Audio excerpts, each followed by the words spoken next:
I figured I'll go to China for a year and then I'll apply from China to move to Japan. Yeah.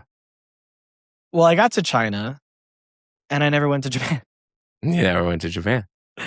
I stayed in China for 10 years. I actually just went to Japan last year for a few weeks, which was an amazing experience. I wish I had gone sooner, but I was also so happy that I never lived there because I wouldn't have survived. Tell me why.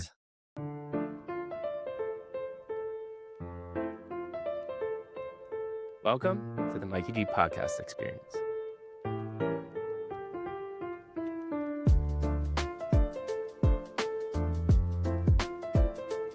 What up, folks? Been doing this since day one. Sean, I am so excited to have you. Welcome to the Mikey G podcast experience. How you doing, brother?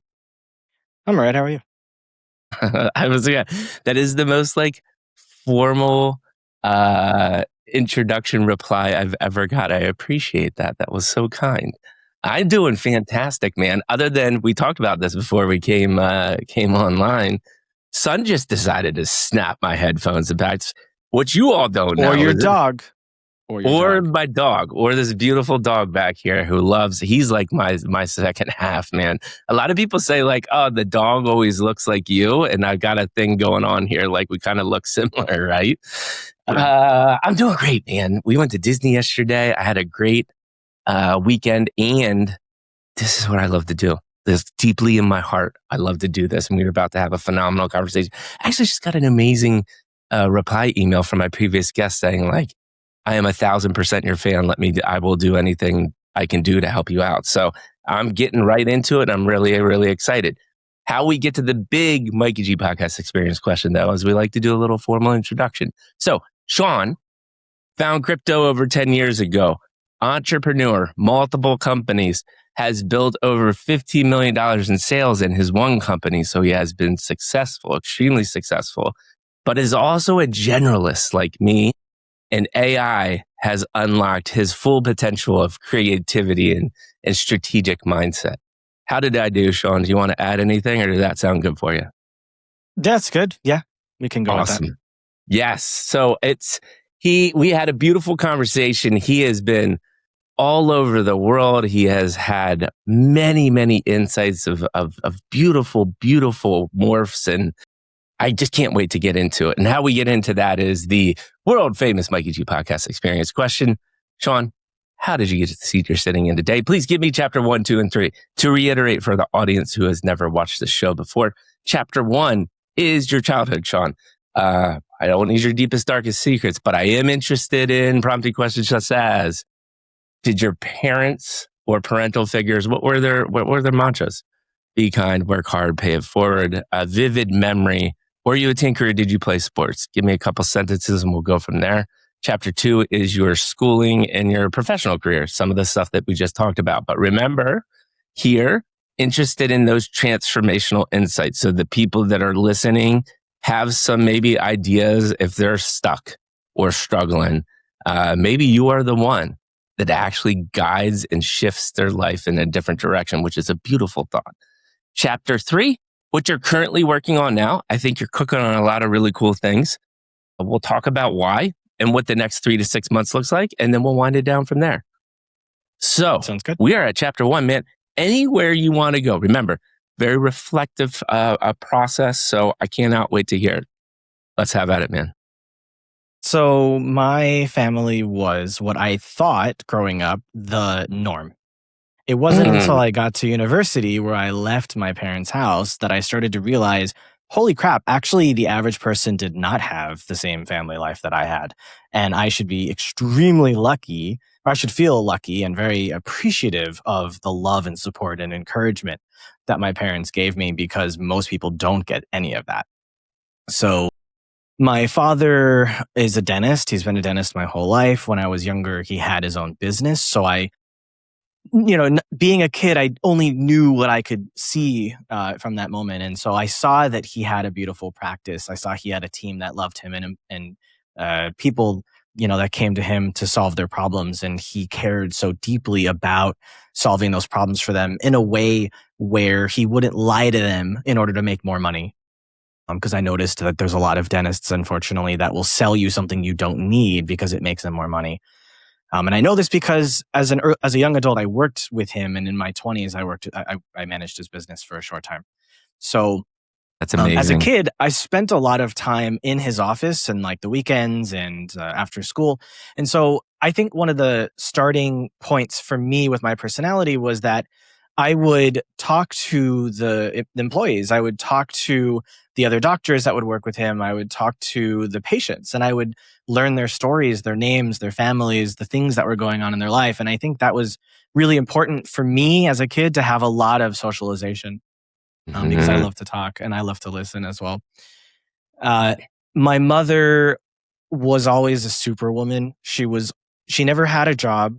That was part of their deal, right? They grew up Yeah. in the Yeah. 60s and 70s. So my mom had this idea that, she should stay at home and raise the kids because my dad would always be able to out earn her. So she Yeah. said, I'll work and, you go to university. So they met in high school. So she followed him to university. She worked while he was in university. And then when my dad finished and got his dental degree, my dad, went to work and my mom stopped working, and they got pregnant with my brother. Right. So my mother was always there. She was managing all of our schedules. She made sure all of our homework got done. She took us to all of our doctor's appointments and social things and sports and everything that we did. My mom was on top of everything all the time, Mhm. and Mhm. it was incredible to see the love and the devotion and the sensitivity and the attention to detail from her. And The so my childhood was just love and Yeah. encouragement and Mhm. no Mhm. judgment whatsoever. Every night, one of the things I'll never forget, and I can't wait to do with my own kids when I have them, is that they would, tuck me into bed and they would say, anything that you're thinking, anything that you're feeling, anything that happened today, tell me about it. I'm not going to judge you. I'm just going to listen. Oh, man, that And is so amazing.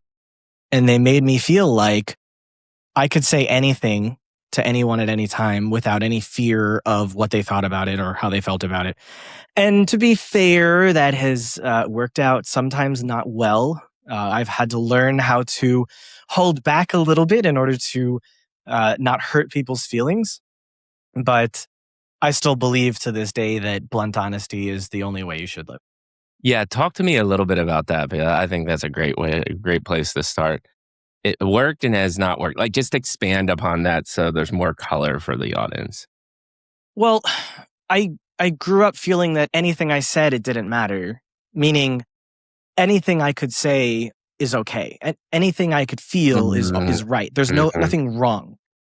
But Mhm. not everybody grows up that way, and so something you may say could be misinterpreted by someone else, or it could hurt them without you realizing it's hurting them. And so I had a deep sense of personal self-awareness, personal understanding. I've always had a very strong sense of self, and a very strong sense of worth and all of that. Um, where a lot of other people I've come into contact don't. Um, and so they may not have as thick a skin as I do. So the thing I say that might not feel anything to me may feel deeply hurtful to someone else. Yeah. Yeah. Um, I know. this Makes is total sense. this is had issues in my marriage now, my previous marriage, relationships with other girlfriends, business partners. Um, it's a fact of life, not everyone's going to agree with other people, but it's one thing to understand yourself, but it's more important to understand others as well. Yes. And Yes. that's one of the reasons why I really loved studying psychology as my major, Mhm. Yeah. because it helped me to better understand other people too. And Yeah, I what still made mistakes even after learning. yeah, this is beautiful. This is a beautiful conversation, though, is because I think, one of the true s to be truly and ultimately successful in life, it starts with that sense of self. Talk to me a little bit about, you said so so many beautiful things in that recap of your childhood. I can't wait to jump into a couple of them. But this is a fascinating subject because I think, it's culturally relevant around the world, especially in America now, which is like, um, it's almost at times it's like you can't speak your mind, and it's like counterintuitive to what you would think, especially like, let's say in a corporate setting or in corporate, America, or different more formal environments. It's like, why are we skirting the truth so we don't ultimately hurt people's feelings. So the question to you is what tactics or because I think there is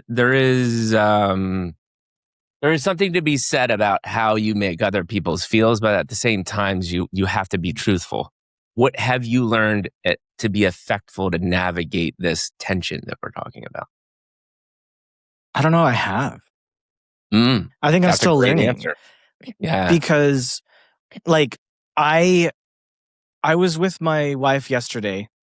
Yeah. So we were in this room. She's on the couch. I'm on the recliner there, and I was playing a video game. I didn't have my headphones on. She What video had her. game is the most important question? So someone, a fan, made a game called Black Moon Prophecy, which is a Final Fantasy remake. Oh, And I just discovered it. It came out like 15 years ago, and they made a remake of the game that they made 15 years ago. that's awesome. And I found out about it by this guy on YouTube who makes content about games, and he just mentioned it, and I was like, "This looks awesome!" So it's like Final Fantasy 4, 5, 6 style. It uses a lot of sprites from there. It uses music from all the different Final Fantasy games, but it's a God. brand new story. Oh, dude, you're talking to my heart. I have a Final Fantasy. I've played every Final Fantasy pretty much, except So for have I. 14. I have not played 14, which people Yeah, love. forget that one. That's online. Screw it. Yeah, it's online. That's why I haven't played it. Okay, back to because this is a very important question too. How do you deal with this tension? Well, okay, so I'll finish the story. So I was doing my thing. She was doing her thing. So she's Vietnamese. English is her second language. She was practicing English from her phone on the couch. I overheard her, and I said, "Hey, what are you doing?" And the way I said it made her feel as if I was annoyed by her making noise. Uh, And she got up and she left the room and she was annoyed. And I'm like, what are you doing? Like, she's like, I don't want to be in the same room with you because you don't appreciate that, like, I'm learning English, or, she was just upset at the situation. She yeah. perceived my tone of voice or the way I structured the sentence Uh, as being uh, annoyed at her presence. And she was like, you should like live by yourself. yeah. She didn't mean it, but, Yeah. so I went to the other room with her and I was like, "Hey, look, I didn't say you need to go in the other room. I didn't like I just was genuinely curious about what you were doing. It sounded like you were learning English, and I wanted to engage you in conversation about that. Mm, Like, I'm sorry if what I said uh gave you the wrong impression. Like, that wasn't my yeah. goal. I just wanted to start an honest conversation with you, and, like, obviously this isn't what I wanted." Yeah. And Yeah. it's like, you Yeah. can't be perfect. And I spend most of my time around people that English is not their first language. So you got like an additional barrier, but what you said I think is important is like, and this is something I struggle with too, is because I'm with you. Like I think life is just way more effective if you're kind of more blunt and clear about how you feel. But then there's this whole notion about how you're making other people feel and the time that you spend to do exactly what you just did, right? You actually stopped playing your game. You went up, had a conversation, talked about why you felt the way you felt. And I think, I don't think I've found anything else better than that is just to talk through it. Even though I don't know how you feel about this, but this is how I feel. Like at least 25% of my innards is like, I'm frustrated that I have to do this. Do you feel that way ever? No, I feel like that's something everyone should know how to do, and that should be their MO. Agreed. Because No, yeah, I if totally if agree. But everyone go learns ahead. how to, if everyone has the same skills that I've been fortunate to learn, where they're able to understand themselves, then they're able to have the energy to care for others. Yes. Then if you say something or do something that hurts someone, the first thing you should do is go, what happened? Where have I gone wrong? Please help me understand, because I Yeah. don't want that to happen. Yeah. Right? It's not like I'm maliciously attacking you. I Yeah. didn't do Yeah. that. Yeah. And Yeah. and I think that would cause a lot less strife, a lot less fighting, a lot less anxiety and stress in the world, and there'd be less divorce if people knew how to communicate, and It kids all would boils learn down how to to communicate from communication. their families. Yeah. Yeah. Right. It Like all boils most down people to are really communication. bad at communication Oh, because they didn't have horrible. that same. It's because their parents didn't have the empathy or the emotional intelligence to teach them it. I was Yes. very fortunate that my parents both were intellectual and emotional so that I could get that from both of them. Do you agree or disagree with this statement? Because this is such a great conversation. It's one of the most important things that especially as AI starts taking away the busy part of a human's life, you are stuck with this type of stuff, right? Like this is a majority of your life. Um, uh, Disagree or agree is that all of which you just said cannot happen if you don't have self-awareness. Because I think Well, I completely agree. the easier route is to just go blame somebody else, right? Yeah, most Well, people why do. would, yeah. Yeah. And I haven't come to another conclusion as to why people would not act the way that you just said, because I think that is the appropriate way. And also, this is the other thing I think about, whether you agree or not, is it's the harder thing to do, right? Is it? I feel like the harder thing is allowing that person to remain angry at you over something that neither of you understands why there's that feeling. Like if I was another person who Kind didn't of. have that experience with my family, I might get mad at her for doing something like storming off into the other room and then go off and drink a beer with my buddies at the bar until 2 a.m, come home, piss her off even more because I was drinking. But rather, I don't have any addiction in my life. I just have love, and because of that, Right. I Right. don't feel the need to go run away and drink.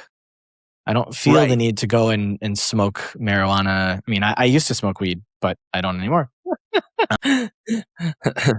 Thank you for And the clarification. I smoked every That's day that. for 12 years, and then I stopped, and I Right. said, "This is it. I'm done." And that was it. I was done. Yeah. And that was So 6, 7 years ago.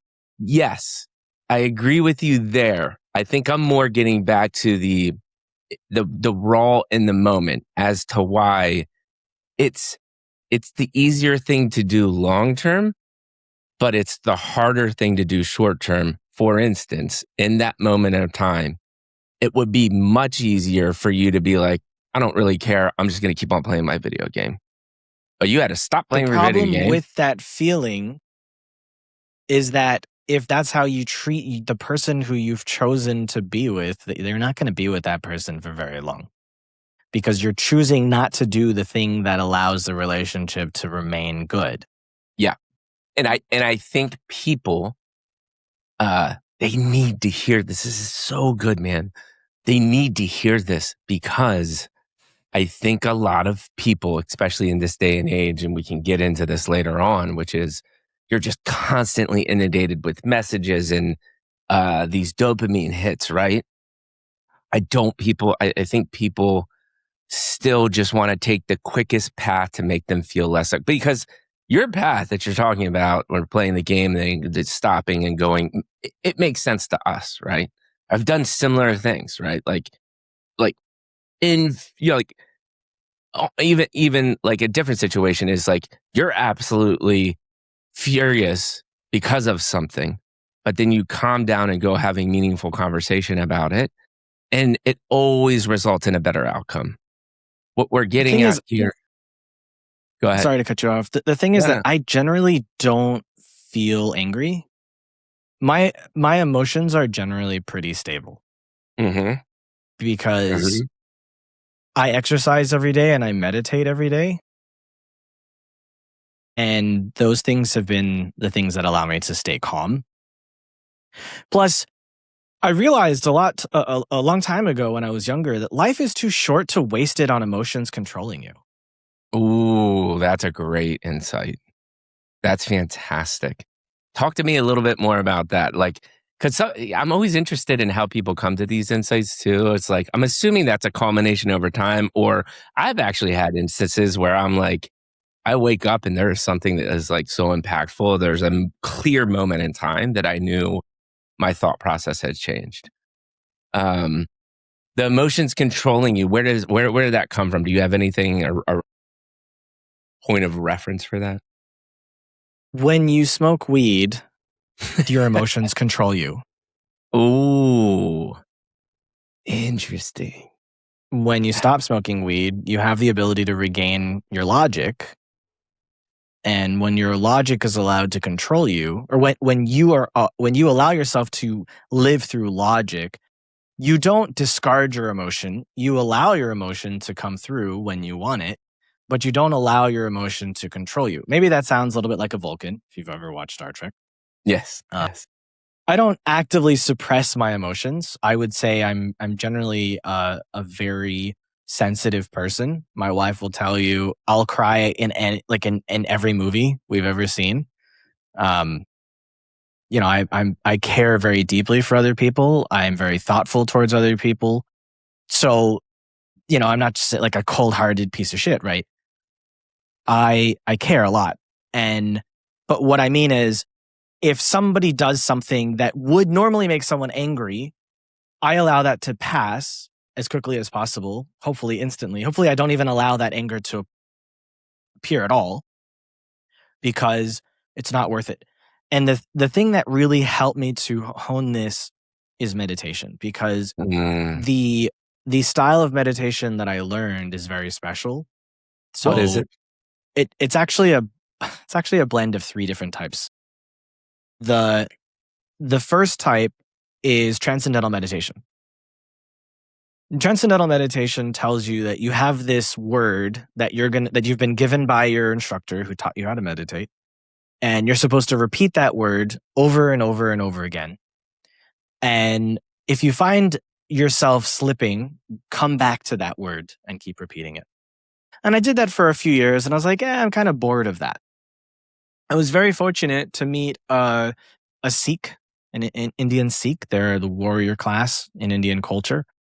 They also meditate, but the way that they meditate is by not having a word, and instead they strive for a feeling of nothingness. They strive for a meditation in which all you experience is calm and peace and nothing. That And resonates a little more with me. And so I was able to tie the two together by using the mantra that the teacher gave me to put myself into a meditative state. And then the secondary meditation to keep myself in that state. For every year, I increase it by 1 minute. So every birthday, I add an extra minute to the meditation. So I now meditate 41 minutes every day. Wow. And once I have kids, let's see if that continues. But I hope it will. Good luck with that, man. And I tied the two together with psychological practice known as can't think of the word at the moment. It basically it's called operant conditioning. It's called operant conditioning. Okay. So have you, and I'm asking the audience as well, if you ever took a class in psychology or you ever took a science class, you may have heard of an experiment where this Russian scientist named Pavlov trained dogs. And in the beginning of the experiment, these dogs were expected to salivate, or they came to salivate at the sound of food. And what I mean is, when the dog knows that food is coming because a bell rings, the dog begins to salivate, expecting the food. The food arrives, the dog eats the food. Eventually, they were able to get the dog to without the food even coming. So they removed they continued the stimulus and removed the reward. And so what I did was I was able to pair the mantra with a snap of my finger. The snap is in my ear. The feeling of the air going from my finger into my ear canal, paired with the word that I was given. I'm not going to say the word. Paired with my mantra. Yeah, we can't get you to like just go into a trance, man. We're in a deep conversation. doing this, I trained myself to do this, allowed me to go way deeper, much faster than just saying the mantra by itself. Right. So Beautiful, I man. conditioned myself using psychology and paired it with 2 different types of meditation to get a deep meditative state that I experience nothing and feel nothing. And my eyes are closed with the mask. I've got my headphones on, so I hear nothing. I see nothing. I have no emotion. I exist, floating in the darkness. And if any sort of thought comes in, just observe the thought. Interesting. That's it. And so you allow your subconscious to come to the surface. You can see what it is you're thinking. Just don't allow it to make you feel anything. And over years and years and years of practice, you get really good at it so that when you're in your normal daily existence, shit just doesn't bother you anymore. Any other benefits other than like you said, very even keeled temperament? Give me other benefits. My resting heart rate's like 55 Mm, as opposed to normal people who are like 70, 75. yeah, 70s. So you can live longer because your heart doesn't wear down as fast. Yeah. That's a lot of beats over even a month. Yeah. So there's two. I mean, we're already going. We're almost at a half hour, and we haven't gotten really past like youth. But you said there's 2 things I need to touch on because I think they're really important. One of the first things that you said, which I think is really relevant in this day and age, but striking from your point of view because you thought it was the norm, but how important love and support as a household as a young kid is, and your realization that that wasn't the norm. Talk to me first about how important that love and support is to come up as a kid and live a meaningful life. Like, what did that mean for you? How did it impact you?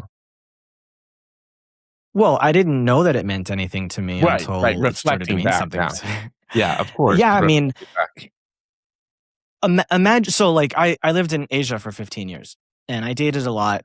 Young person, single, and a lot of people that I met had no ability to express their emotions. They had no ability to talk about their emotions. They had no ability to say that they love you.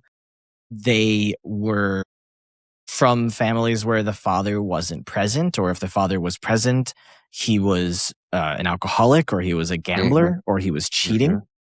Unfortunately, this is very rampant in Chinese culture, less so in Vietnamese culture, but still there. A lot of divorces. Like my first ex-wife, she was from a family where the parents were together, but they physically and psychologically abused her. So she ran away from home and moved to another city. And I met her in that city. Wow. And had I been smarter, because I was, I loved the fact that she was trilingual, and I loved the fact that she was gorgeous, and I loved the fact that she was a gym trainer. Yeah. But those things aside, she was an absolute mess inside. Yeah. And I should have thought of that before wanting to marry her. My current wife, she has parents that are still married. She has 2 sisters that one is older, one is younger. She has 18 aunts and uncles. They are mostly all living in the same village area, except for like the younger generation is in the city. But I've met them many times. I love being around her family, even though none of them speak a word of English.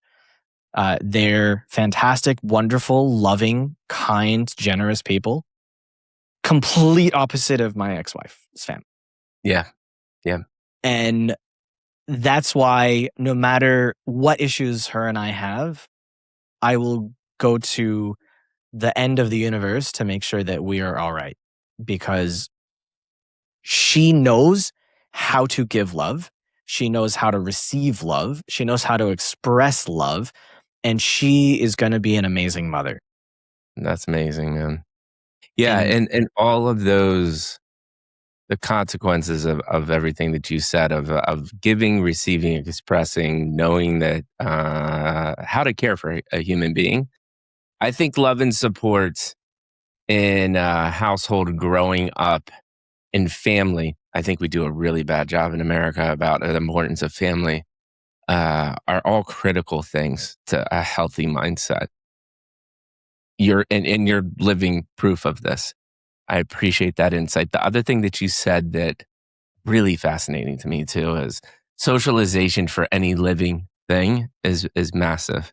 And I think when you're younger, your socialization obviously is important around similar kids and people your age. But you mentioned that you deeply socialized with your Adults. fathers, families, and adults. Talk to me about the impact of that and what the importance reflecting back on that, because I think I rarely hear somebody talk about that type of socialization. I don't know if I'm capable of expressing that because I was so young, Yeah, but what I can do is tell you a similar story of kids that I knew who were in the same situation. So amazing. when I was university, I was part of a Jewish community. I'm Hmm. Jewish, whatever, who cares? So I was part of a Jewish community, and it's a very orthodox. It's very conservative, way more Yeah, than I was raised. yeah, But I was there for the community itself. And part of this community, the core of this community was the rabbi and his wife and their kids. And so like the rabbi's wife would stay at home and manage the household and teach the kids. She like did homeschooling for all the kids. There's like 5 of them. And every Friday, every Saturday, every Sunday, some days of the week, there were college students around, right? Some of the kids are 2, 3, 4 years old, 5 years old, right? They were quite young. They were a young family. And we would be in their house because that's where the community center was. It was a big house. And we were constantly interacting with their kids who were always allowed to be around us. So we didn't see them as like, oh, go away, little kid. It was like you're the rabbi's kid. Like you're yeah, the family. yeah. And so these kids were, like there was a 5-year-old, he would just sit there and have conversations with us. And we treated him as if he was a little adult. And so this kid was far wiser than like the average 10 or 15-year-old you would meet, just because of the sheer constant exposure to adults who respected him. And I guess that's kind of what happened for me, although I'm not able to really express it. That my assumption is something happened the same for Of me as this course, kid. yeah, of course. It reflect Yeah. and I will layer onto that, man. I am in I sold my house in the Bay Area and moved into San Diego. I'm in a generational home. My in-laws live with me, and they were both teachers a majority of their life. And we treat him the same, right? He is part of the family. I love my household because it's always hustle and bustle. But I'm sure there's a lot of people that walk in my door and be like, "How do you deal with this?" But it's just like that was part of what family means to me, right? Is like you've got constant interaction, and we just treat him like a little human. And I've literally had people stop me when I'm like out in public and say like, "How old is your son?" And I will tell them, and they're just blown away. And I think it's because of that, for sure, 100%. It's amazing to me to see how different he is than other kids his age because of that. Yeah, because most people treat their kids as if they're annoying or like, oh, go away so the adults can talk. And I specifically go out of my way to include every young person that I'm around in Yeah, whatever it is that I'm doing yeah. because I want them to have that experience that I have because I don't know if there's anyone else in their life that is giving them that. 100%. And then I layer on too, as I think not just that interaction, but also there's one thing to be like, hey, you can be involved in the conversation, but then there's the other layer that I think is the harder thing to do because it takes more attention is to make them and give them the feeling that you're genuinely fascinated by what they're doing because the world is a magical place to them right now, right? Especially at almost 3 years old. And so reciprocating the excitement they have for the things that they're discovering uh, just blows their mind even more. Like I love doing that with my son. It's really cool to see. Dude, Did you have something to say or no? Okay. We have crushed chapter 1. We could continue to go for probably another couple hours on chapter 1, but I do want, like, you have such a cool story. I don't want to do us a disservice to start navigating that story. When we start transitioning more into, like, let's say middle school, high school, talk to me just a little bit about how your brain and interests are forming. Like, are you a math guy? Are you a reader guy? Like, what are you starting to get deeply interested in, and why? I was always a reader. You Mm, couldn't tear a book out of my hands. Like, I was just constantly reading. I would read about anything. Apparently, I was reading the encyclopedia when I was 3. And my parents weren't sure if I was just looking at the pictures or if I was actually reading, and I couldn't tell you. I don't know, but my assumption is I was right, probably right, actually trying to read it.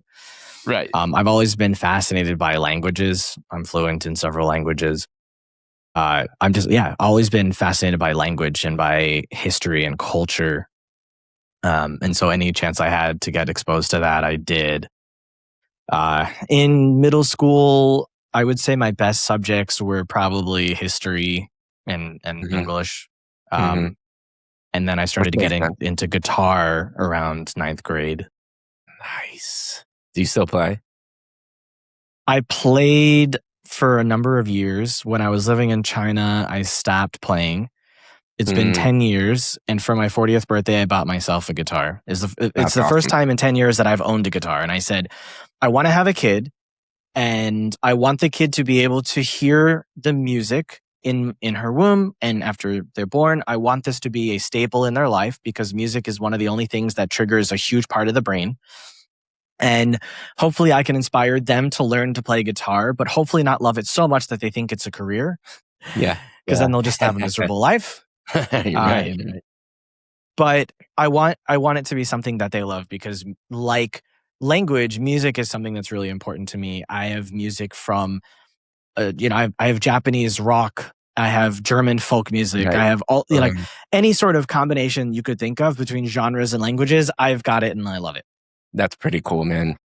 When I play guitar, typically it's classical music. Okay, nice. No, yeah, I we have a lot of similarities.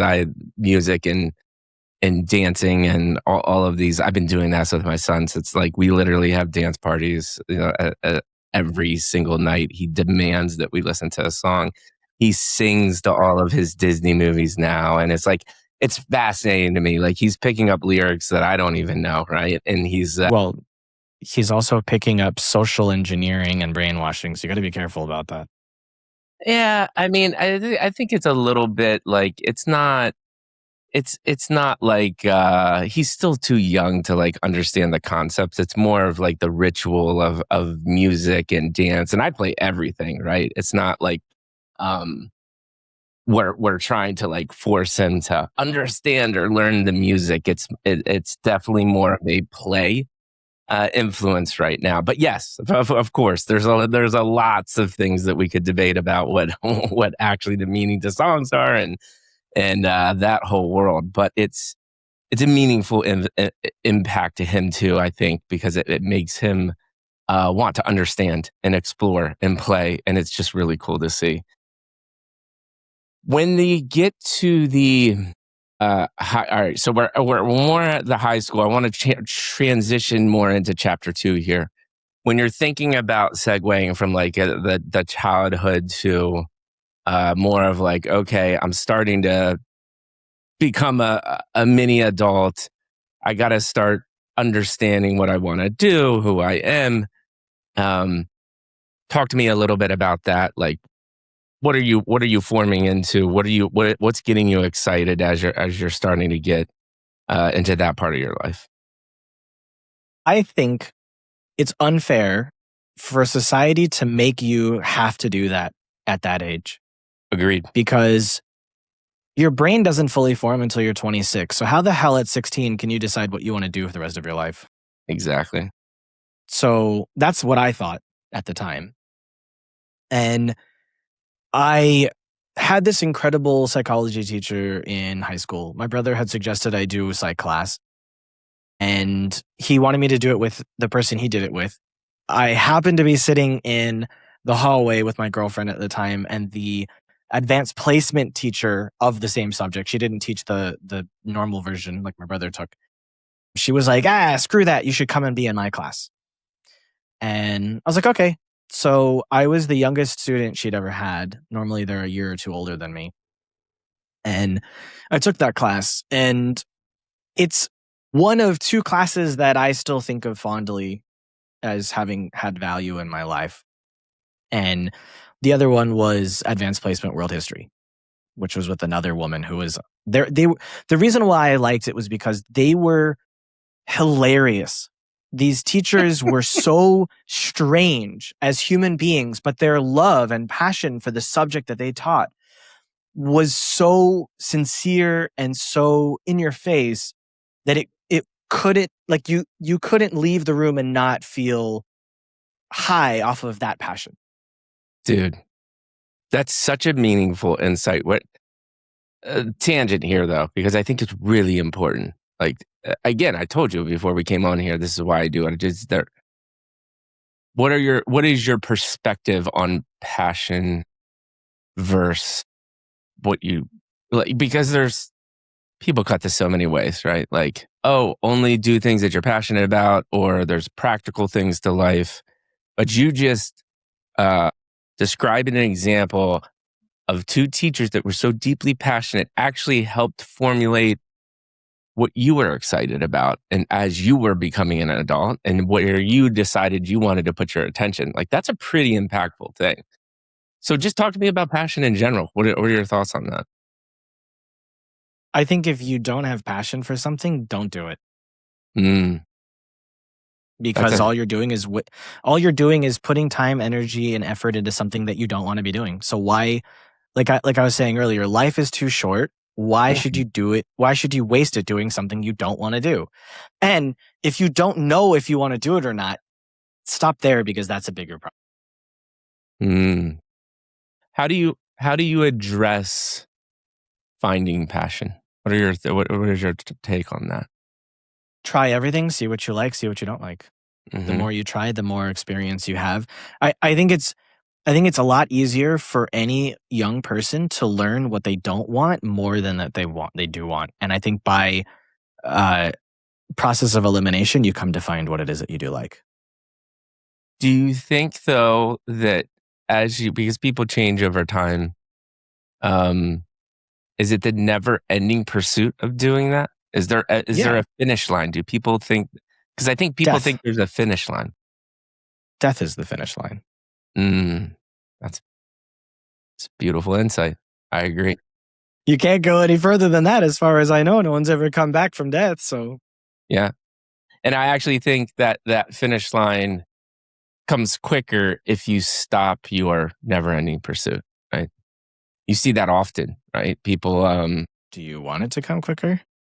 No, I'm saying that's how important this subject is. That's how important this topic is. I think people don't. I think people kind of toss away the concept of passion and how actually important it is and how much it can change your life. I think Uh, most people give up passion in the pursuit of money mm-hmm, mm-hmm. by selling themselves to corporations. Yep.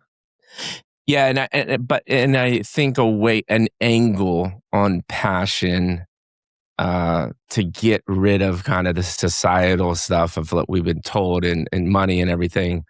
An angle and another way to say it is just really that never ending pursuit of learning, right? And Yeah, if you but I can, think I think unfortunately too many people think that getting the degree equals the end of learning. yeah, it's very unfortunate. And I've seen it real time many times. And you talk about, you just mentioned corporate America. One of the things I see most in corporate America is, I could tell you many times I was in positions throughout my career that were actually miserable, like super miserable. And people didn't last long, but I always outlasted most of the people because I always knew in my miserable moments, it was a time for learning. And sure enough, when I got through it and looked back and reflected, it was learning on how not to do things, right? Or how not to behave. And so learning Yeah, is not that always a positive, I think people always think it's a positive, like, and again, trying to self-reflect and make you better. But like there are many ways to interpret learning is what I'm getting at. well, you learn more from failure than you do success. If For I'm sure. successful at something I do, that means I'm doing it right. Therefore, I can't learn more. But if I do something and it's wrong, then I get a chance to learn how I could do it better. The feeling in the moment will be painful, but on the other side, you go, wow, I can't believe I failed at that. Like, it's so Yeah. obvious what I should have done. Yeah. I did it Yeah. right this time. So Yeah. now And what's what the I next thing I can fail at? 100%. And what I'm getting at too is watch, like, being around other people that are failing as leaders or associates or whatever it may be. It's making you have a negative impact and be miserable as well too. But if you can step outside of that and take it as a learning experience on, oh, I see the secondary effects of what's happening, that is another learning process as well, which I think is, there's just so much to learn, man. It's if you have that lens, it's just such a beautiful way to live life. Dude, you have dropped so many beautiful bombs, like just knowledge bomb after knowledge bomb. And we're barely even into chapter two. Take us into chapter two. So, because the passion and the teacher thing was just, that was actually already, that I think is my favorite. Well, there's always so many favorite moments, but that's one of my favorite moments. And so you were describing, and we went on this tangent about passion because it's really important, but you were describing why you were thinking about what you were going to do. So take me through the college years and really starting to try to get into work in your career. And now remember, during this transition, kind of take us through the chronological order, but let's culminate and maybe touch on the first kind of meaningful insight to you of like, this is an aha moment for me during this time period.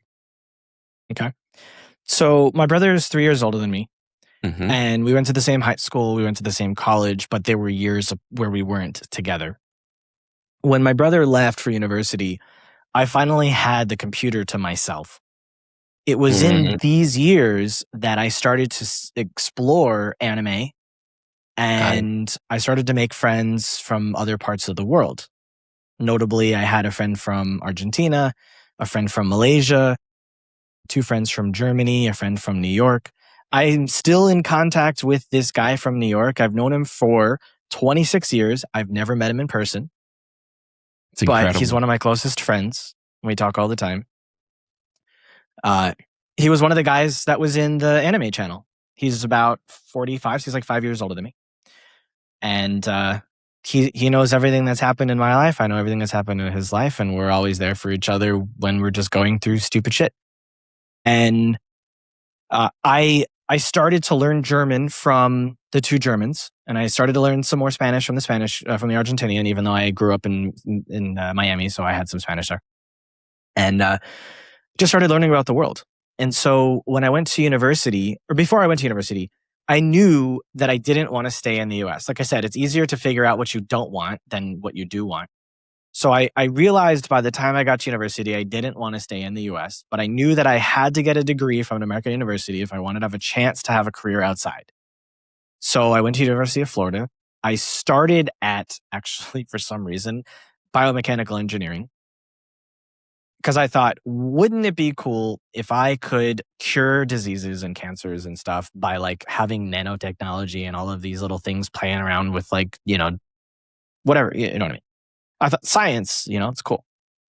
And my dad has a degree in chemistry, doing dentistry. So like I have people in my life that are scientists. So like I'm smart enough to be a scientist. Let me do this. So I did like a year of that and realized that I didn't want to do it because the lab sucked. I wasn't around people. I was around these tiny little petri dishes and these little things. And like that's not who I am. I need to be around people. And so I knew the lab was the wrong place for me, and I changed into psychology. Why? because one of the only classes that I actually liked in high school was psychology. And I said, well, that can't be too bad. Like, if I liked it there, I'm just going to get to do that more. That's probably a good idea. Let's see. So I studied the psychology degree. Simultaneously, I was doing as many German classes as I could because my last name is Weisbrot, which in German is Weisbrot. I thought growing up that my family was German. That's what my dad told me. He said, yeah, our ancestors are German. I had no proof of that. So I got into genealogy later, which maybe we could talk about. And so I wanted to get closer to my roots. And so I was learning German from these friends. I was also taking German in school. The first summer, there was an opportunity for me to go study abroad in Salzburg, Austria. Salzburg is where the Gone with the Wind was recorded. And I said, here's an opportunity for me to stay with a family. They don't speak English, so I can learn more German by being around them. And they offer, classes in English and classes in German. Like, there's nobody else in this group that is of my major. Everyone is a political science major or a music major. So I will be the only person that's outside of them, but I can take the same classes as them, and it'll cover, my degree. And it took me 4 months to convince my parents to let me go. They were worried because I'd never been outside the US by myself before. Obviously, I was only 18. Just all the normal parental fears. And I had saved some money from working when I was younger. And I said to them, look, I will pay for this shit myself. Just let me go. Yeah. And after like 4 months, they're like, all right, you can go. So I went, and it opened my freaking mind. And I went to Switzerland for a weekend. I went to Italy for a day. I went all over. We were in Vienna for a week. We were all over Austria. And I said, this is what I've been waiting for. Right. And so I came home. I continued doing what I was doing. The next winter, so a year and a half later, I went to Israel with my brother on a tour for 2.5 weeks. Similarly eye-opening. And then the final year of university, I decided I was going to start figuring out what I was going to do after school. Obviously, his one should probably do. Yeah. So to make my parents happy, I did the GRE, which is for the master's program for the psychology masters. I said, maybe there's a future for me in psychology. Let me see. I was like really close to getting enough points to get into the program at UF. I didn't want to go anywhere else. I wanted to stay at UF. I took it again a second time. I got closer, but I didn't get exactly what they needed. And I said, screw it. I'm not going to do this. I'm just going to go to my other plan, which is leave. So I built a spreadsheet of 60 countries, and I measured probably 20 or 30 different things for each country, trying to figure out which is going to be the most optimal for me to go to. Interesting. Including the temperature, the currency strength, the ability to earn, like how, do I have to learn another language? If I do, how difficult is it? Whatnot. That sounds something. I ended up on mindset, Japan, though. Let's go there real quick. Like, where does that come from? Not many people people are probably listing 5 countries, and then they're not listing 30 characteristics of each country, and they're definitely not listing 60. What's that all about? My mother is, unfortunately, she's not anymore. Before my mother got sick, she was extremely organized. Like I said, she was a superwoman. And you have to be organized in order to be able to manage those things and not let anything drop. Interesting. So I learned from her how to be organized. Mm-hmm. I started making a to-do list on paper, and I would fold the paper and put it in my pocket, and I would carry it with me when I went to school. And I would manage it. My brother also did something like this. My dad was also pretty organized, with obviously owning a business. I just was around people that were organized, that were on the ball about getting things done. Makes sense. And so I always had that ambition and that drive to be organized, to be on top of things, to be on time. Yeah. What you could essentially say I had this deep-seated German aspect of my personality that was coming out. Exactly. So you got 60 countries. I had 60 countries. I narrowed it down to Japan. Mm-hmm. And by the time I had narrowed everything down and went to go apply, there was only 2 days left for the application to be eligible for that year. I called them and I said, if I overnight this thing to you, can I get in? And they're like, no, just wait until next year. We have 5,000 applicants. Just wait. I said this to the woman. I said, I'm not staying another year in this freaking country. Like, I'm leaving. I'm not going to stay here. She's like, I'm sorry, but I can't help you. Right. So I went to China because it was next to Japan. Mm. I figured I'll go to China for a year and then I'll apply from China to move to Japan. Well, I got to China and I never went to Japan. You never went to Japan. I stayed in China for 10 years. I actually just went to Japan last year for a few weeks, which was an amazing experience. I wish I had gone sooner, but I was also so happy that I never lived there because I wouldn't have survived. Tell me why. The Japanese are incredibly awesome at customer service. The food is wonderfully delicious. They're so inviting and welcoming and like patient, even if they're pretending whatever, they're very good at managing their face. Chinese people are less. Chinese people are more my speed because they are less strict in the hierarchical system. In Japan, you bow. You have to bow to everyone. Yeah. You bow based on the depth of your bow is based on the person you're talking to. Some people you don't bow to at all. There's specific suffixes on the names of like people based on male and female, based on age and relationship and all that. Very formal. So Japan is very formal, very rigid, very much not me as a person. So China ended up being a lot more relaxed about those things. And so I really appreciated that about China. So I kept living there. And so the one thing that you said that was really interesting to me was when you started traveling, you said this is basically what I've been waiting for. Why is that? What was these aha moments for you, and why?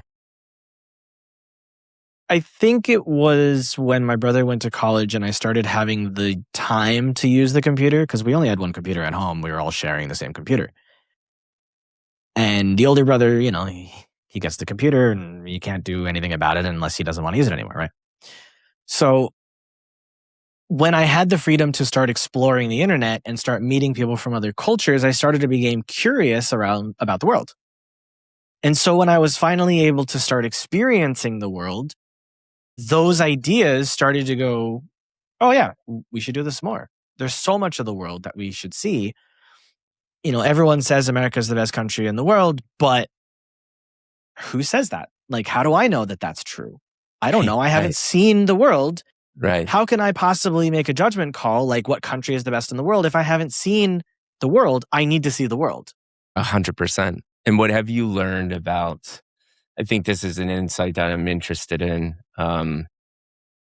It's very rare that you get to see so much of the world. Any human, I don't care if you're American or not.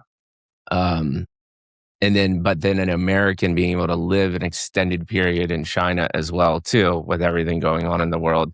I'm really interested in not just the China thing, but in general, traveling and what that meant to you. And now that you've seen all of that, what are your takeaways? Is it something everybody should do? Did it give you a bigger view on life? Like, what are your thoughts? Yeah, that's a no-brainer. Like, everyone should be studying. I've long believed that every government in the world should force every college student to go study abroad for 1 year, all expenses paid by the government.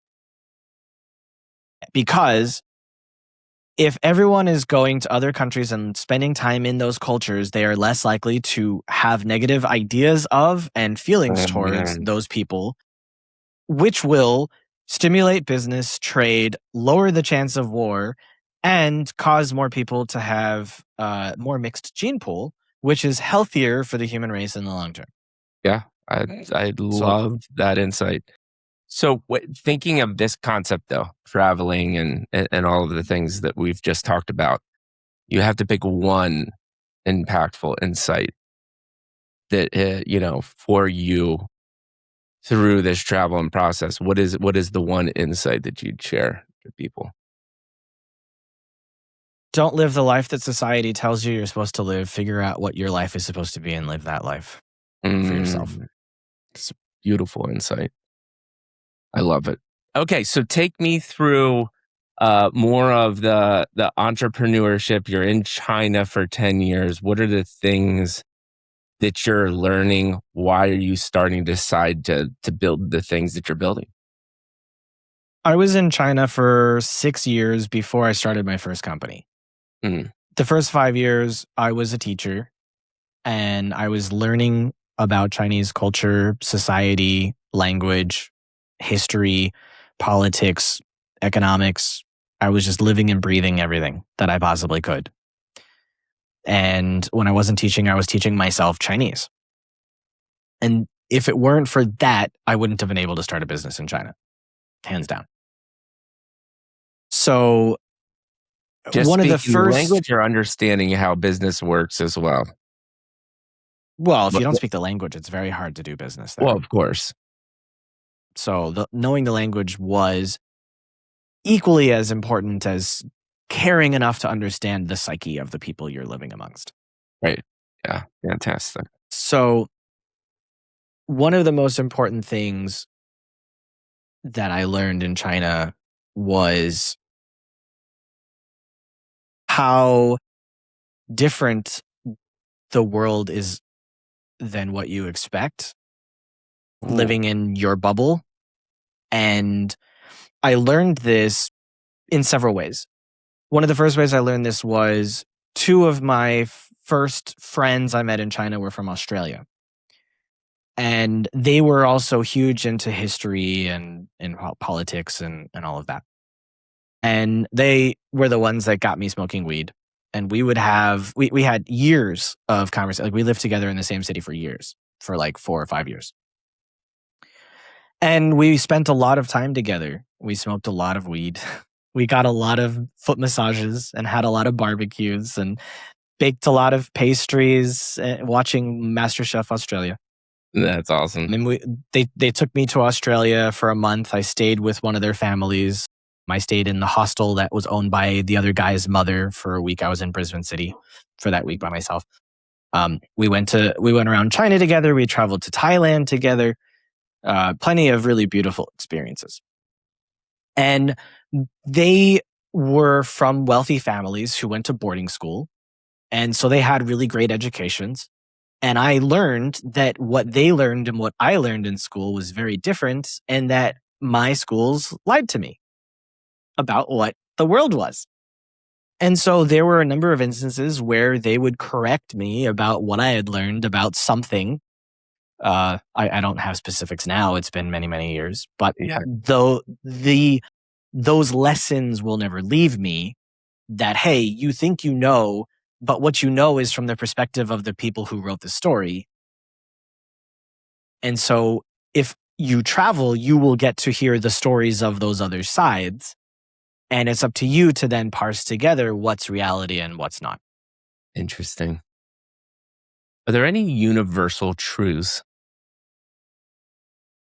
throughout this moment, these moments at times I'm reflecting back, universal truths that you just live by, or think are critically important because you've been exposed to so much, because there has to be commonality between it all, right?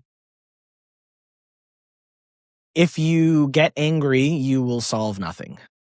Mm, I learned that living in China, and I forgot it, and I relearned it with my first business I had mentioned to you before we started recording. yeah.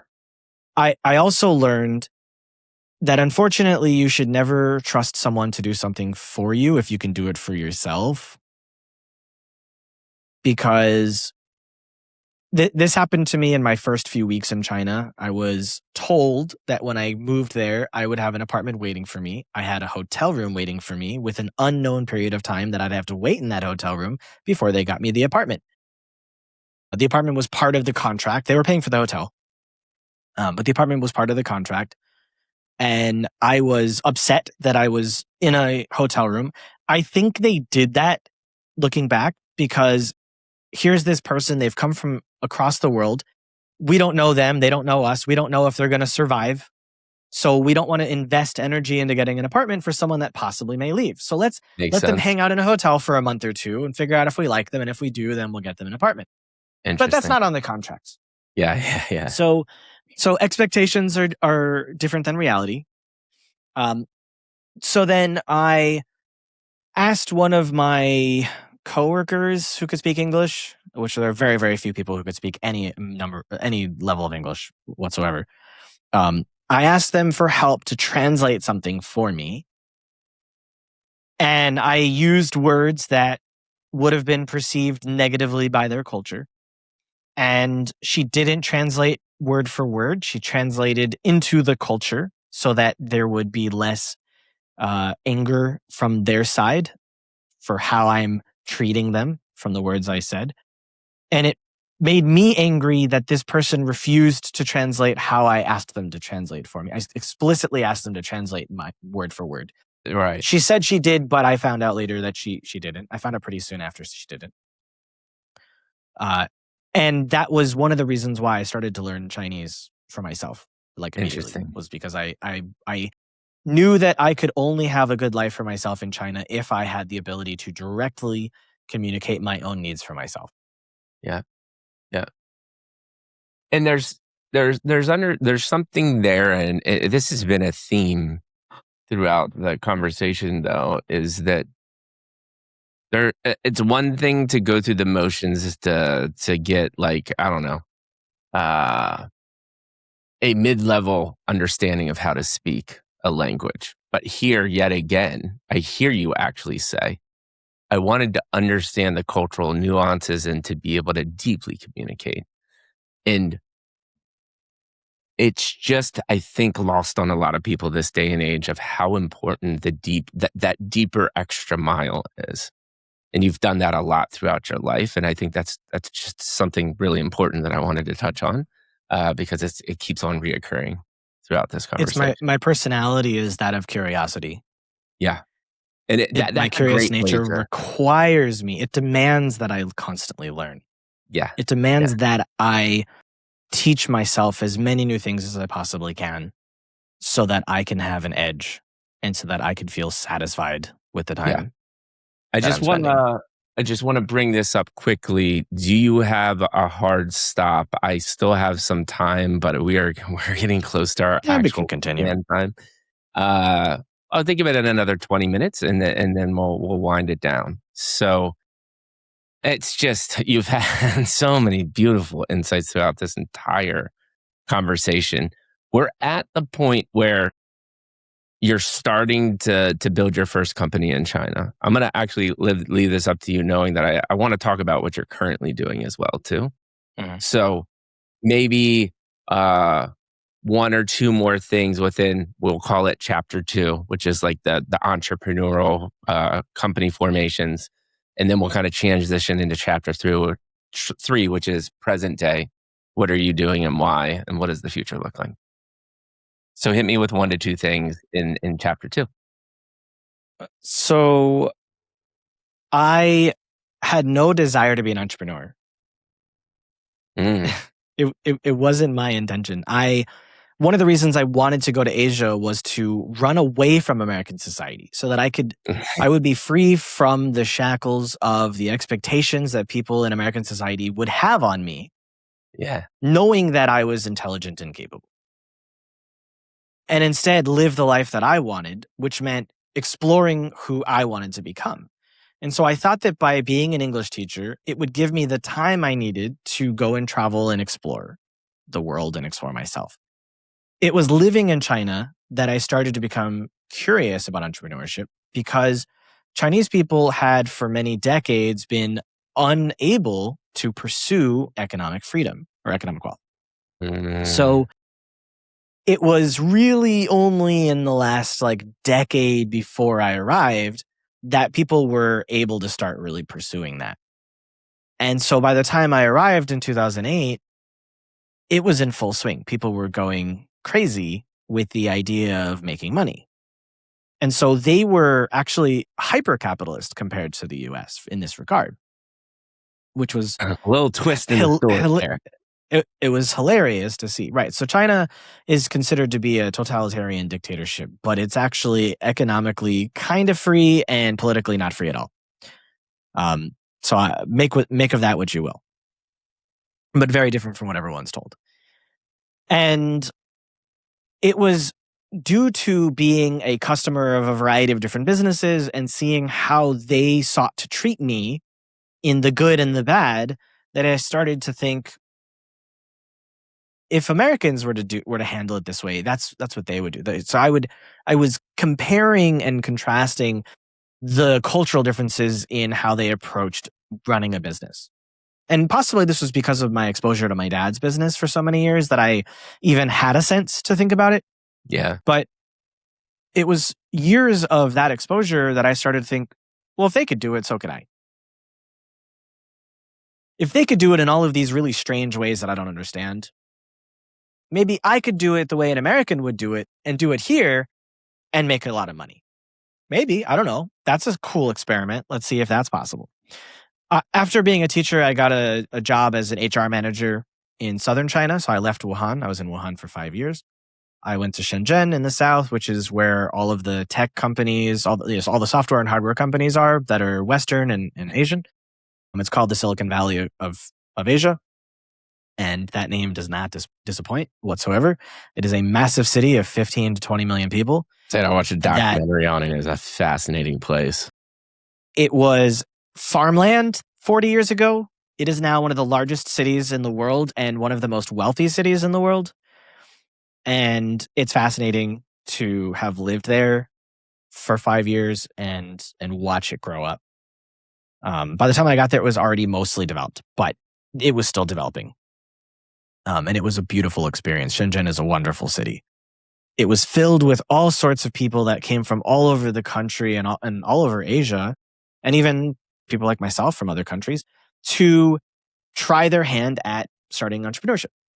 And I had this job. I did it for a little bit less than a year. I don't want to waste time going into those details about that job. It was very important for me in becoming an entrepreneur, though, because the boss was an American, a white guy from Oregon.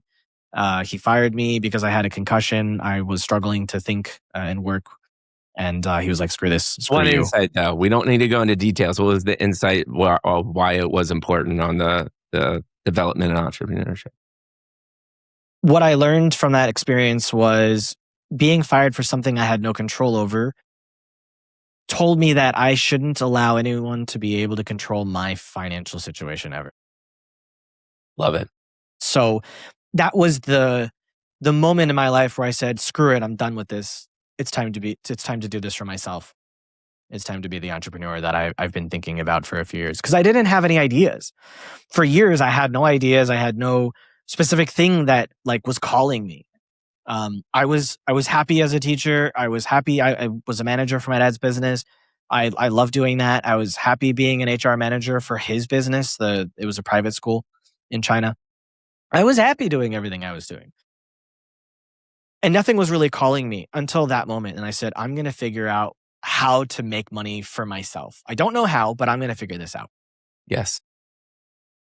So I had my concussion. It took me 1.5 years to resolve the symptoms of dizziness, blurry vision. It was awful. During that time, I wrote 3 books. I did that for this was a 6-month period. Sorry.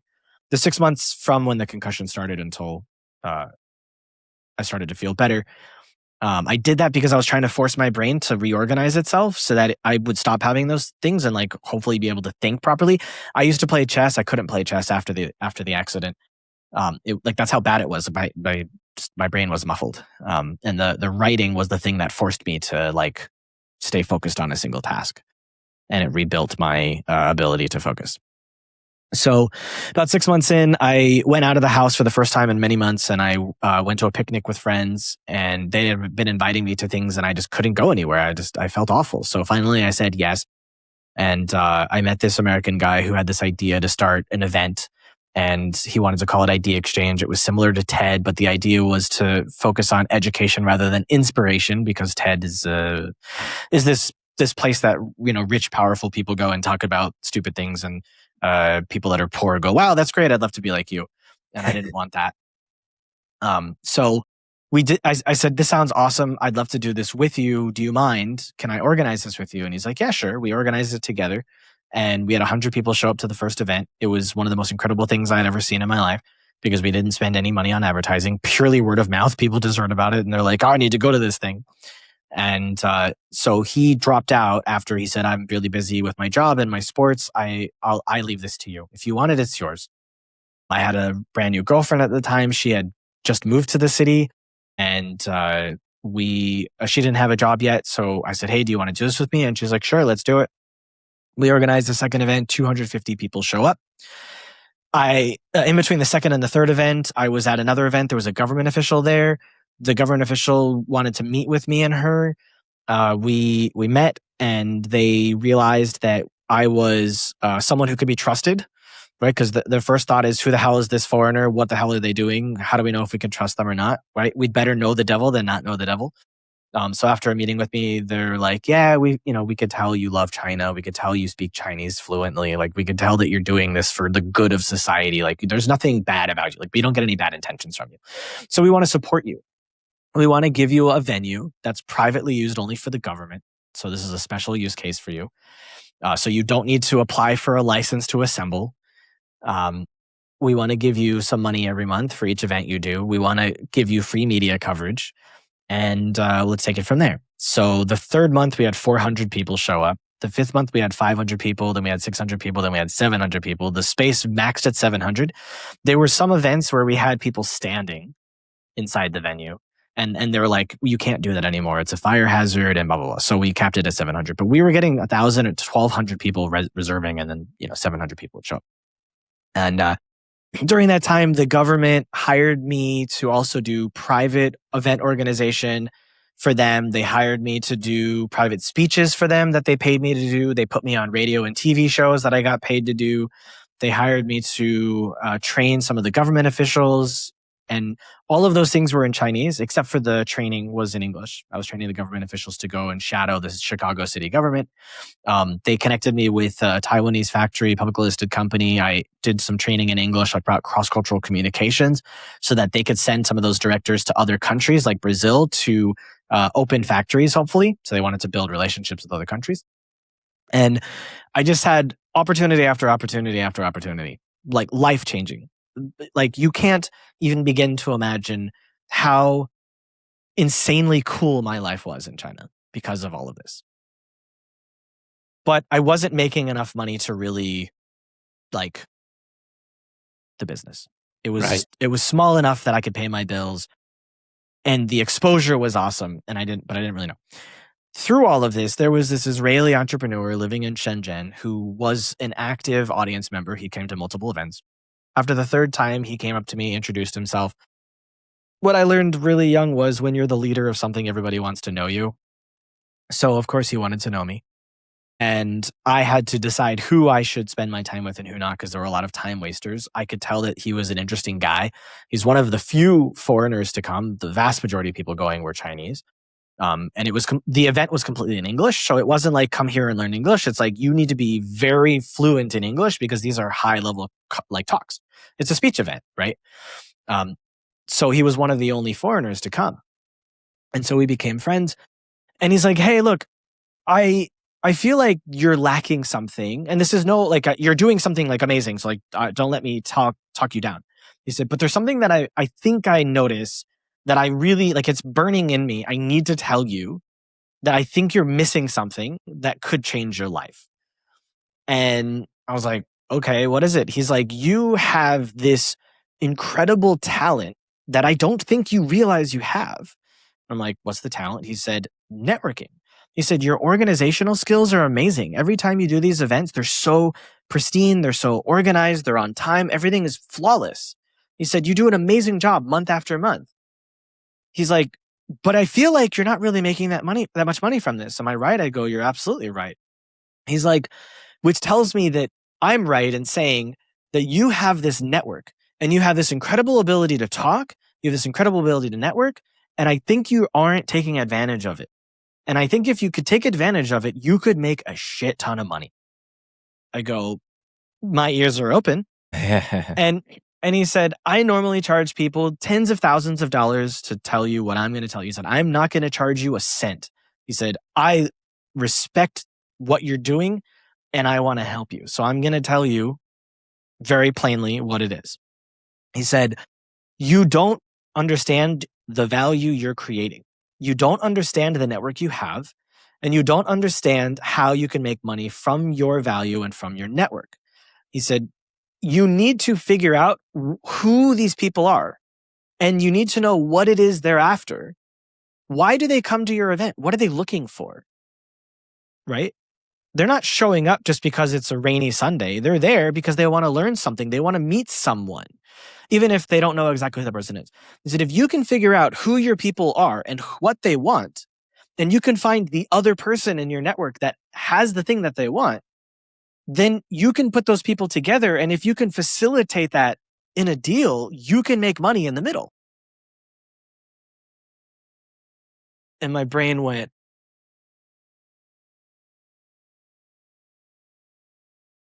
and so during that time, I got into learning about crypto because a number of people begged me to stop ignoring it.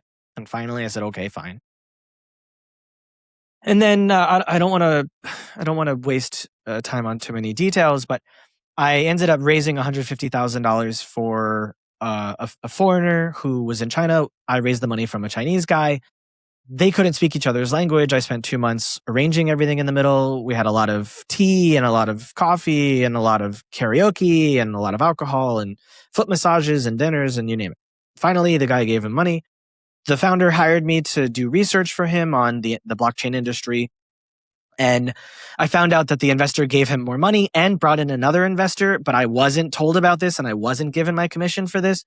I confronted the founder about it. He told me to F myself. I took the system that he told me to build. He wanted me to build an ICO Launchpad, right? An initial coin offering Launchpad. I took the Launchpad with me. I left the company and I turned that into the consulting company that made $15 million within 2 years. Talk to me two things. Back more to the high level insights. You just described a really beautiful journey. And there's this pivotal moment of this guy telling you you don't know what you're sitting on. As you go down that path, what were the learnings from now utilizing this network to a new degree? Was it harder than you thought? Was it easier? Did it work? Did it not work? Was he right? Was he wrong? What are your thoughts there? 1,000,000% he was right. It was, I would say, at least as hard as I expected. Probably harder. I learned that not every person should be taken at face value. Not everyone is serious. Not everyone is actually capable of pulling the trigger. So you have to learn who you should give your time to and who is the right fit for another person. And from that, and what kinds of deals are worth being a part of, and how long might a deal take to happen, and how much can you earn from a deal if it is successful? Like there's a million tiny details. About. Yeah. If you were to simplify some of that down, is it because you talked about the deals, the types of person, how to link people up. What do you think was one of the most important things that helped you be successful taking this part to the next level? Was it understanding the person? Was it understanding the deal? What was it that? It was a lot of those things, but the thing that I learned that was the most important was that at the end of the day, it's not the person who's giving you the money that matters, it's the person who's giving them the money. That's a What I mean great is, insight. if you have 20 startups that want you to raise money for them, and you have 2 investors that have the ability to pay 5 of those startups, the investors are your client, not the startups. Because the startup, you give them money and that's it, you're done. But the investor, if you give them something that they like, they'll come to you over and over and over again for more. Yeah. Yeah. And so the startup is the one paying you, but the investor is the one giving them the money that they can then afford to pay you. Yeah. How about on the connection side? Because I spend a lot of my time doing this. I'd be interested in your insights on tactics or insights on how to deeply connect, how to find out if it's the right person. What matters is, have they done this before? Mm. Because if they haven't done it, there's a chance that it won't succeed. Mm-hmm. Or there's a chance that they're just not serious enough. There's a chance that there's some nonsense that'll get in the way, right? There's a lot of factors that can tank deals. Yeah. It's all about the person. Like, you have to just feel out the person and understand. And so I guess here's an insight that helps. Because Americans love to introduce each other. Americans love to get started. Let's just get started. Let's introduce. Let's work together, right? You don't know anything about the person, but you're ready to move. You're ready to help them. Half those people, at least, are not actually going to do any of the things they say they're doing. They're just trying to make you feel good about yourselves. And the ones that can do doesn't mean that it'll be successful even if they do. In Chinese culture, the reason why it took me 2 months to get the 150,000 for the investor for the startup is because we did the dinners and the teas and the coffees and the drinks and the karaoke and the foot massages. It was because they got to know each other through my translation that they started to understand each other and realize, hey, I want to invest in this guy. And I can trust Sean because Sean's brought me an interesting guy. That's an interesting idea. And Sean is always there. He's always making sure we're on target. He's always making sure that we're moving forward. He's always there making sure that this is continuing to move. Yeah. And so the biggest reason why deals don't go through is because the person connecting them doesn't have the sense of how to connect the right people and how to make the deal go forward. Yeah. And the deeper insight that you said, though, which I really love, and it's an insight that I've figured out many times, because I am truly 1,000% American in the sense of what you just said is I love to connect people, but at the same time, the true meaningful ones, it takes a lot of time and a lot of effort. Yeah. The reality is, we all say we want deep connections, but the vast majority of our relationships are very surface level because we don't have the time and the energy and the cognitive bandwidth to manage all of those relationships. Now, I have friends like this guy I've known for 26 years. I could potentially go 6 months and not say a word to him. I could just ring him up. He'd pick up. We could talk for 5 hours and we're caught up. We're good. We don't need to talk again for another 5-6 months, right? It's like, those are the best relationships where you know each other so well over so many years that you don't need to constantly be talking to each other. But people that you've just started to learn, you need to talk to them more, because the more times you interface with them, the more likely they will build that sense of closeness with you, so that they will want to actually do this thing. That's why large B2B deals take time, and many times that you converse with that person, it takes many touch points for those deals. Yeah. You want to sell a company on $100,000 a year contract. Like, you're not going to do it in a single call. It's probably 4 or 5, maybe 10 calls, maybe several meetings in an airport lobby. Like, who knows? 100%. Dude. Oh man, there's so much. I already have 3 or 4 more questions, but let's do that. Let's do this. I do want to so I got about like 10 more minutes, 10 more minutes. And so in the 10 minutes, let's transition to chapter 2. We're definitely going to just have to have another conversation because I feel like we can talk for ever and ever. Go for it. Let's go to transition to chapter 3. We have so many insights as to why you think the way you think, the things that you're good at, all of the things. There's just incredible life journey so far. Transition us into what you're doing now and why. And then we'll go from there and start winding it down. I always ask one question of every guest that comes on at the end, a little softball. No need to worry about that. And then I'll give you my closing thoughts and we'll call it a day. So let's transition over to chapter 3. For the last 6 years, I've had a podcast. I've interviewed 325 founders who are doing between $1 million and $500 million a year in revenue. They are generally on the smaller side, $5, $10, $15, $20 million. But I've had a few that spike over 100, which is always really fascinating. And I've learned a tremendous amount from them, about how to be a better business leader. I've learned about products and sales and marketing and design and customer experience and you name it, any facet of a business, I've learned from them. And that has been extremely helpful because when I was doing the podcast in the beginning, I was running a tech company that I founded using money from the consulting business. So when the crypto winter started in the middle of 2018, I got out of that business. There was just no way to make money anymore. And I walked away and I was traveling. And then a few months later, I decided to start that tech company, which I pivoted that tech company into another tech company during COVID. And that's when I raised. We had to shut down after 4 years, unfortunately. But I used the podcast to start the process of building a waiting list. I had 200 companies with 6,000 employees ready to test the product. Unfortunately, we never got to launch that second product. So we never had anyone use it. We shut down. That was 4 years ago. I continued to do the podcast because it was important to me to not lose access to that stream of knowledge from founders.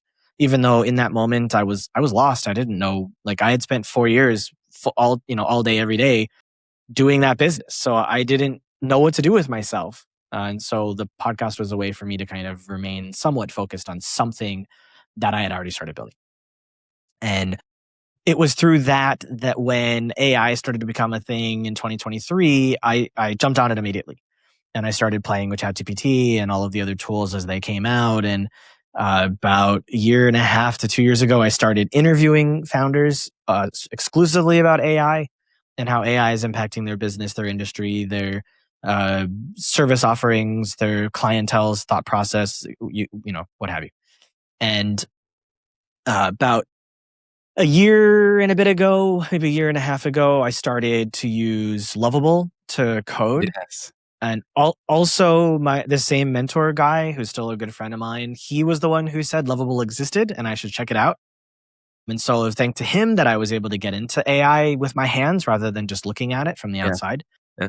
And I started playing with all the tools. And then I met a community that was like, Lovable is a good place to start, but then you should move to Cursor. And I was scared, but then I jumped on it. And from Cursor, I was able to launch 12 websites. And this is like my fourth application. Sparkbox is my fourth application. And so for the last year and a half, I've just been building and playing around with things while I was figuring out what I wanted to do. I had tried several businesses. None of them really panned out in the way that I wanted in terms of it just was going to be too hard to grow, or it would take too long, or the money wasn't going to be the amount that I would feel satisfied with to pursue. So I wasn't in a rush to figure that out.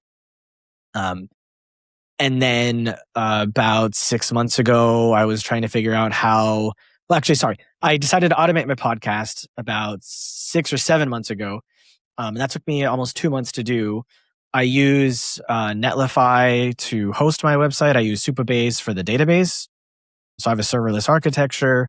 And I use Netlify to host all of my automation scripts and functions so that I don't need N8N, I don't need Make, I don't need Zapier. I don't need any of those third-party tools. Everything is just natively hosted on Netlify's serverless architecture. And so I was able to, one by one, build out multiple workflows that connect to each other when actions happen. And when I was able to finish that, I was then in a position to start thinking about building a business because the podcast was taking way too much of my time. And I came across the fact that I needed to be more visible on LinkedIn to grow the podcast.